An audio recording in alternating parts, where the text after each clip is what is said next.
O papel do presente era dourado, grosso e bonito. Tinha uma fita de veludo amarrada. Dentro tinha um envelope fechado, dobrado com cuidado. E lá dentro, o valor de 3 meses de aluguel pago.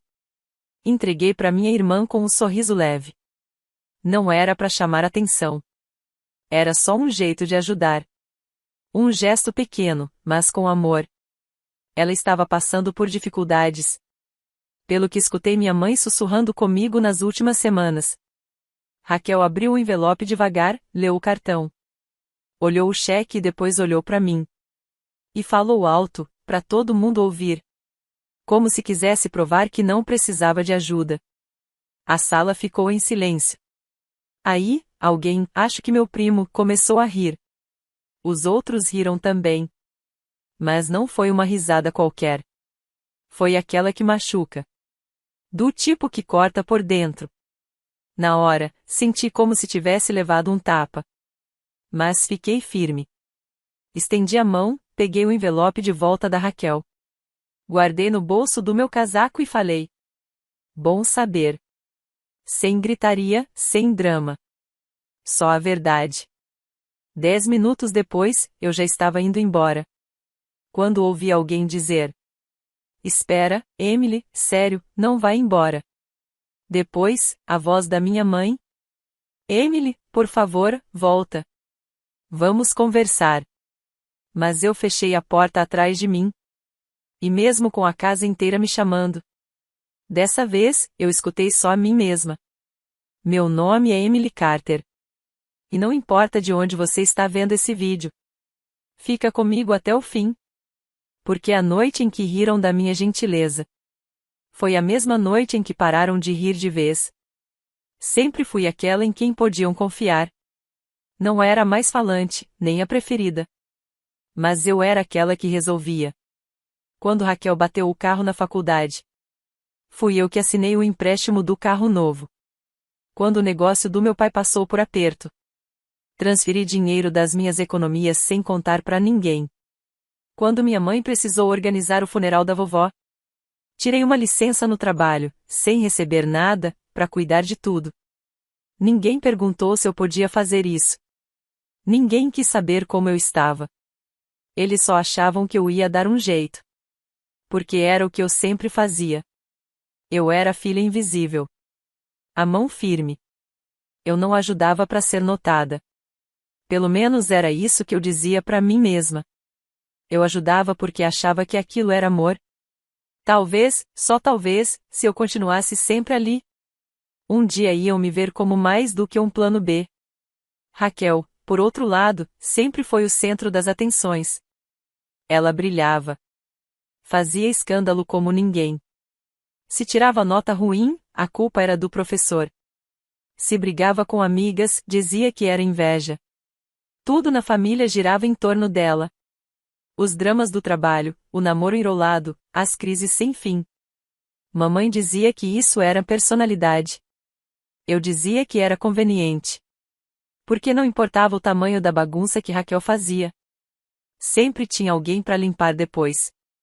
Geralmente sou eu quem ajuda. Mas, mesmo assim, achei que esse ano ia ser diferente. A Raquel atrasou o aluguel 3 vezes, minha mãe disse. Tava com as contas de luz e água atrasadas também. Ela tava tentando, mas o trabalho tava devagar. Então eu fiz o que sempre faço. Ajudei sem fazer alarde. Paguei 3 meses de aluguel por ela. Sem fazer cena, só querendo ajudar. E o que ela fez? Pegou o envelope, segurou na frente de todo mundo e riu de mim. Disse que não precisava daquilo. Como se ser gentil fosse uma vergonha. Como se ser confiável fosse algo ruim. Como se o pior que uma mulher pode ser é útil. Eu vi todos rindo. Minha mãe, meus primos, até minha tia. A mesma tia que chorou quando ajudei a pagar as contas médicas dela 5 anos atrás. Naquele momento, não me senti envergonhada. Eu me senti acabada. Porque quando alguém mostra o que sua presença significa para ela, acredita. E quando riem de quem você é, da parte de você que sempre esteve ali ajudando. Você não discute. Você vai embora. Depois que saí daquela casa, não chorei. Nem no carro. Nem quando cheguei em casa. Nem no dia seguinte, quando vi o e-mail da minha mãe com o título: Vamos com calma. Li tudo. Ela dizia que a Raquel só estava brincando. Que todo mundo me valorizava, mesmo sem dizer. Mas cada frase era só desculpa, um jeito de fugir do assunto. Ela não reconheceu o que aconteceu. Não me perguntou como eu me senti. Foi só um jeito de tentar apagar o problema. Ensaiado. Vazio. Eu não respondi. Em vez disso, abri o app do banco e comecei a cortar as ajudas. Primeiro, o seguro do carro da Raquel. Ela nem sabia que eu estava pagando. Meses atrás, minha mãe tinha pedido para eu ajudar. Depois, fechei a poupança que eu criei pro negócio do meu pai. Eu era o único que colocava dinheiro ali. Aí cancelei a Netflix e o Spotify da família. Aquelas coisinhas pequenas que, mesmo assim, significavam muito. Eu não fiz isso com raiva. Não queria me vingar. Só percebi que estava cansada de me doar para uma família que nem me via como pessoa, só como recurso. Nos dias seguintes, o silêncio foi ficando mais alto. Raquel não falou comigo. Nenhuma vez. Sem pedido de desculpa, sem explicação, sem assumir nada. Isso não me surpreendeu. O que me surpreendeu foi o quanto eu me senti livre. Sem obrigações. Com a agenda mais leve. As noites mais tranquilas. Cozinhei para mim. Dormi melhor. Esperei a culpa aparecer. Aquela vontade de consertar tudo. Mas ela não veio. No lugar, veio o alívio. Eu estava respirando. De verdade. Pela primeira vez em anos. Aí, 5 dias depois do Natal, começaram as mensagens. Emily, você ainda tá pagando o seguro da Raquel? Oi, por que o cartão da empresa não tá funcionando? Você cancelou a Netflix? Não respondi nenhuma. Não era por maldade. Era por clareza. Porque pessoas assim, que nunca dizem obrigado, que fazem piada da sua generosidade como se fosse fraqueza, só entendem limites quando você desenha eles com tinta permanente. Dessa vez, eu tinha colocado meu limite. Claro, direto, firme. E, pela primeira vez, eles começaram a perceber que eu não só tinha devolvido um presente. Eu tinha me recuperado. Sabe o que acontece quando você para de alimentar um sistema que vive do seu silêncio? Ele começa a enfraquecer. No começo, ninguém nota. Um pagamento que não cai aqui, um login que dá erro ali.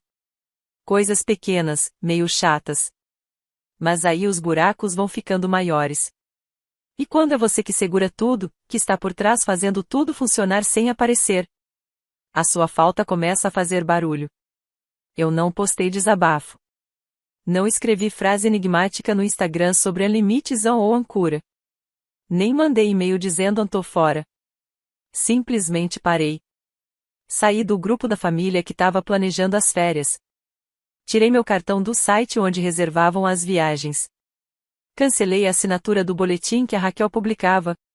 Aquele que eu mesma criei, mantinha e ainda pagava todo mês. Ela me mandou 2 e-mails. Oi, o pagamento não foi feito. Você pode atualizar seu cartão? Você sempre cuidou disso. Não respondi. Na terceira tentativa, ela usou outro e-mail. Eu bloqueei. Não era maldade. Era coerência. Ser coerente era algo que eu sempre fui. Mesmo quando eles não mereciam. Eu aparecia.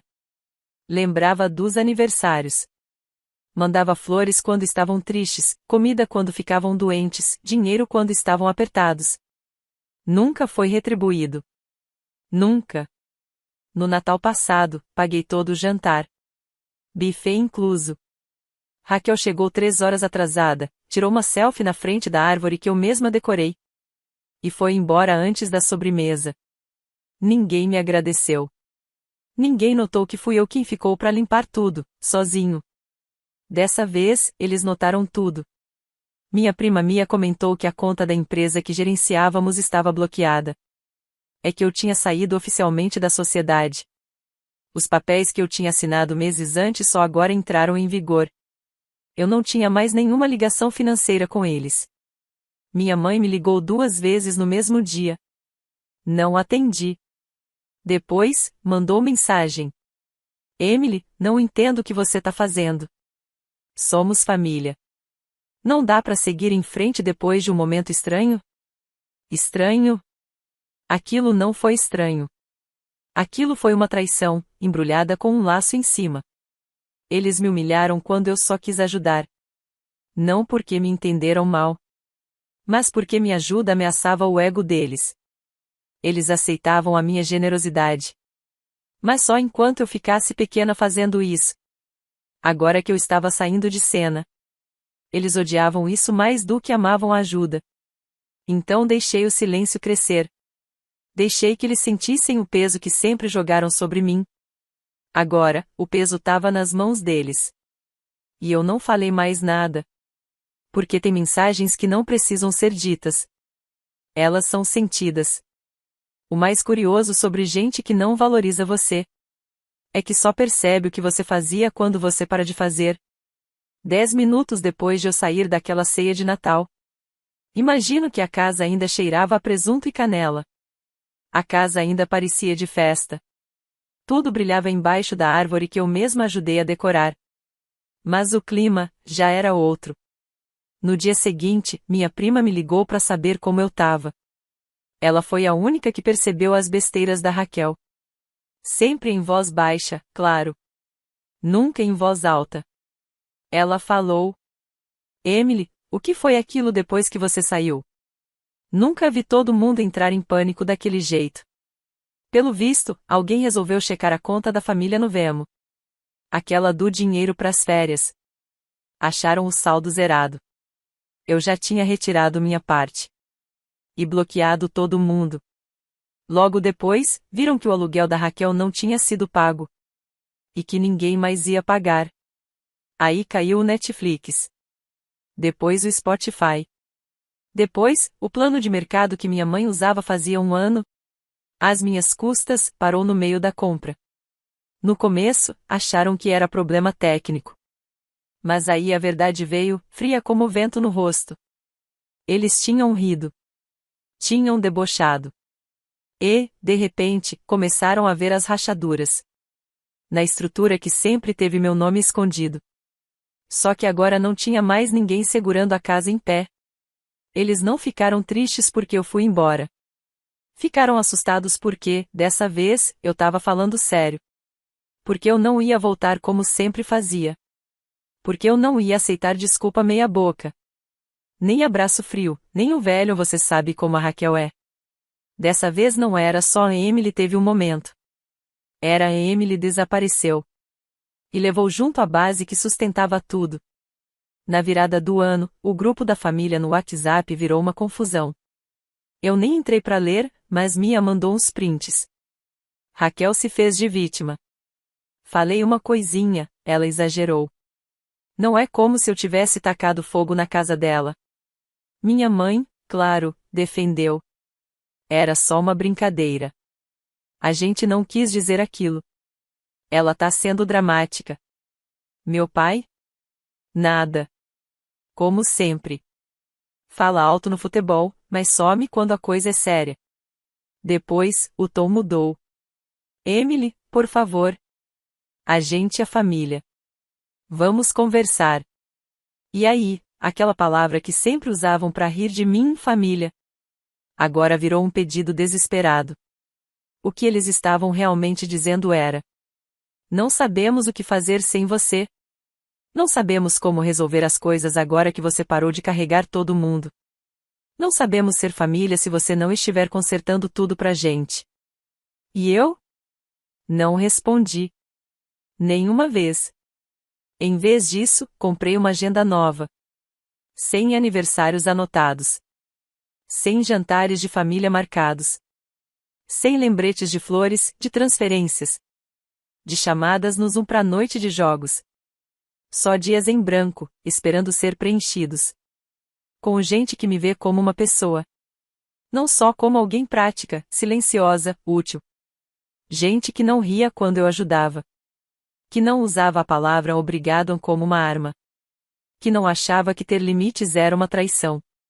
Deixa eles gritarem. Deixa brigarem. Deixa perceberem o valor do que jogaram fora.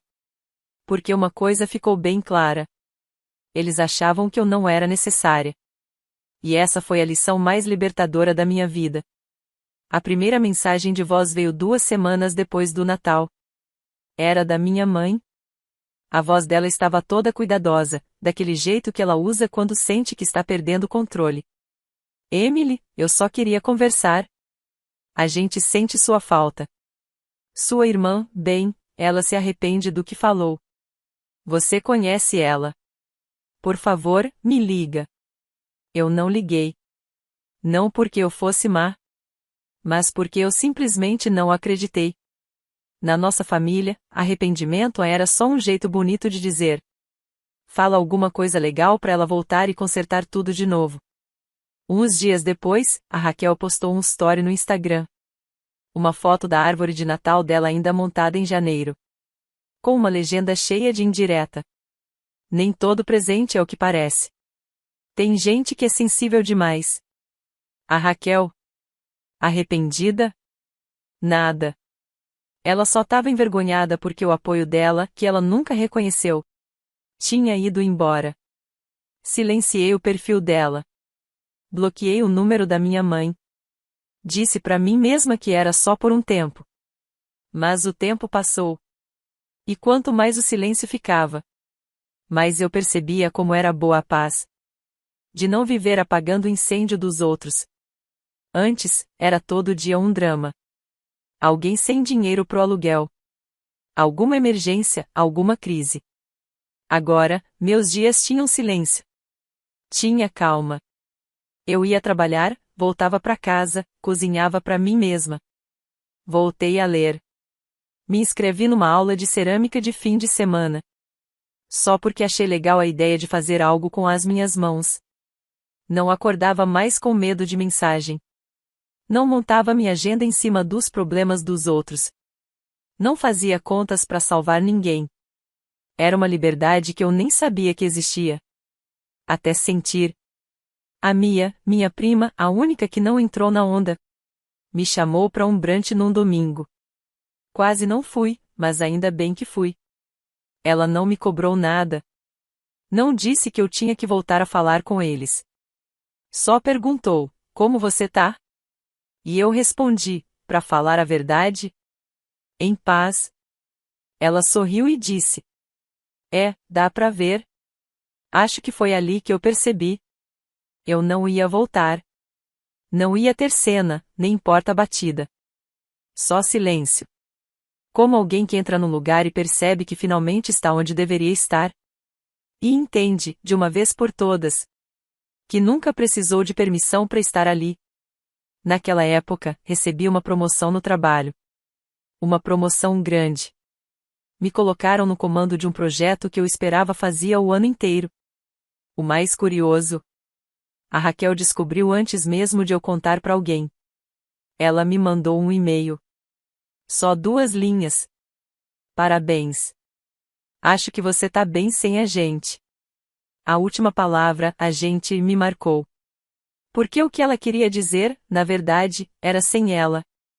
Sem a minha mãe. Sem toda aquela rede de pessoas que diziam me amar. Enquanto me mantinham pequena. Eu não respondi. Nem precisei. Porque, finalmente, a Raquel estava aprendendo o que é não ser necessária. E eu também estava aprendendo. Aprendendo que amor com condições não é amor. É controle. Que apoio só quando você é útil, não é apoio. É dependência disfarçada. Pensei em quanto tempo da minha vida adulta eu passei tentando caber numa mesa. Que nunca teve espaço para mim. Agora, eu estava construindo a minha própria mesa. E ela não era feita de culpa. Era feita de paz. Naquele Natal, eu não fiquei esperando convite. Não abri o grupo da família. Nem olhei passagem de avião. Não fiquei pensando no tema da decoração da minha mãe. Nem me perguntei se a Raquel ia postar outro carrossel bonito com caos por trás. Dessa vez, eu planejei algo só pra mim. Organizei a véspera de Natal no meu apartamento. Não era grande, mas era aconchegante, como se fosse parte de mim. Coloquei luzinhas na janela da cozinha. Assei rolinhos de canela do zero. Convidei só quem realmente esteve do meu lado naquele ano. Eles vieram. A Mia, claro, com uma garrafa de vinho e uma risada que enchia o lugar. A Jules, minha colega de trabalho que virou amiga, aquela que me levou sopa quando eu fiquei doente. Na Ileia, o casal que conheci na aula de cerâmica. Duas pessoas que nunca me fizeram sentir de fora. Só bem-vinda. Não tinha ninguém competindo. Ninguém soltando piadinhas sobre comida. Ninguém querendo provar que dava o melhor presente. Era só alegria. Alegria simples, escolhida. Daquela que parece até que canta baixinho embaixo da mesa. Em um momento, a Jules levantou o copo e disse: "Um brinde a Emily, por mostrar pra gente como é a verdadeira paz." Fiquei sem saber o que dizer. Porque por muito tempo eu só fui a que organizava, resolvia, ajudava. Nunca a que recebia o brinde. Não queria chorar, mas chorei. Só um pouquinho. Não de tristeza, mas de alívio. Naquela noite, depois que todo mundo foi embora. E eu terminei de lavar a louça. Me sentei perto da janela com um cobertor e uma caneca de chá de hortelã. Lá fora, a cidade seguia do mesmo jeito. Luzes piscando, carros passando, risadas vindo de um bar na esquina. E sabe o que mais? Eu não sentia falta da minha família. Nem um pouco. E essa foi uma verdade que eu nunca pensei que conseguiria dizer. Sem me sentir culpada. Antes, eu achava que a paz só vinha depois do perdão. Que eu precisava voltar, me explicar, acalmar tudo. Fazer eles enxergarem meu valor. Mas descobri que a paz não tinha nada a ver com eles. A paz chegou quando eu parei de esperar que eles mudassem. Antes de dormir, olhei o celular uma última vez. Tinha uma ligação perdida da minha mãe. Sem recado, só o horário marcado. Desliguei o celular. Nenhuma parte de mim queria ouvir a voz dela. Não mais. Porque o silêncio nem sempre é vazio. Às vezes, o silêncio é proteção. Às vezes, é amor próprio. No dia seguinte, manhã de Natal, acordei com o sol entrando pela janela. E o melhor, sem nenhuma cobrança me chamando para levantar da cama. Preparei meu café da manhã, li um pouco, escrevi no meu diário. E, pela primeira vez em anos, senti que não precisava provar nada para ninguém. O maior presente que me dei naquele Natal foi o espaço. E nesse espaço, encontrei tudo o que eu sempre procurei. Não perfeição. Nem aplausos. Só paz. É engraçado como certas frases ficam na nossa cabeça. Uma vez, a Raquel disse: "Ela não é necessária para essa família." Falou como piada, como se fosse engraçado eu ainda tentar ser importante. E talvez fosse engraçado para eles. Talvez minha bondade, meu esforço, minha lealdade fossem só ruído de fundo numa casa que só ouvia o que queria. Mas aquela frase nunca me deixou. No começo, doeu. Depois, ficou. E, com o tempo, começou a soar como liberdade. Não necessária. Por muitos anos eu confundi isso com a não amada. Achei que, se eu fosse útil, se cuidasse dos detalhes, se aguentasse a culpa, consertasse tudo, talvez aí sim eu tivesse valor. Mas essa é uma mentira que a gente escuta e repete sem perceber. Que ser necessário é o mesmo que ser amado. Não é. Ser necessário significava que eu nunca podia descansar. Que eu não podia dizer a não sem ser chamada de difícil. Que, no momento em que eu me afastasse, tudo ia desmoronar. E a culpa ia cair em mim. Então, quando saí daquela casa no Natal, não levei só um envelope comigo. Levei minha identidade de volta. Deixei para trás o papel que me deram. A ajudante, a que conserta tudo. A que nunca precisa de nada. Mas sempre tem que dar tudo. E entrei num lugar muito mais forte. Em mim mesma. Hoje, eu acordo numa casa onde ninguém espera que eu salve ninguém. Caminho por cômodos que não têm culpa no ar. Dou risada alto com gente que nunca me tratou como piada. Ainda ajudo, ainda dou. Mas agora é de um lugar cheio, não esgotado. E quando eu escolho dar, é um presente. Não uma troca em um jogo que eu nunca aceitei jogar. Não sei o que minha família anda dizendo de mim. Talvez digam que eu mudei. Que fiquei fria. Que exagerei. Mas eu não tô fria. Tô clara. E essa clareza é algo que eles nunca esperavam que eu tivesse. Porque contavam com a minha confusão para me manter ali, quieta.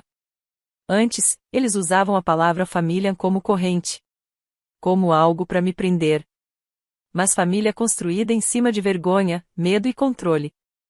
Não é sagrada. É uma armadilha.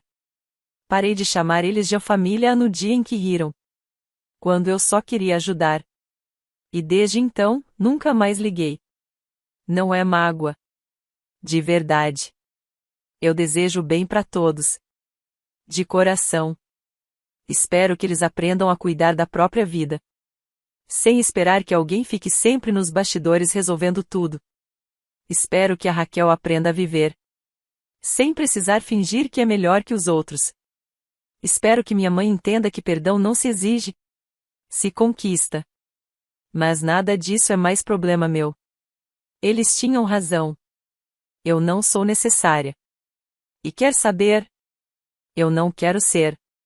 Porque finalmente entendi. Ser é necessária é o preço que a gente paga. Quando as pessoas não sabem como amar sem condições. E ser livre é isso. Parar de tentar comprar lugar em uma mesa. Que nunca teve espaço de verdade para você. A última coisa que fiz naquele ano. Foi emoldurar uma frase do meu diário. 4 linhas. Agora ela fica bem ali, pendurada acima da minha mesa. Eles riram quando eu dei. Eu sorri quando fui embora. Não falei mais nada. E mesmo assim, eles ouviram tudo.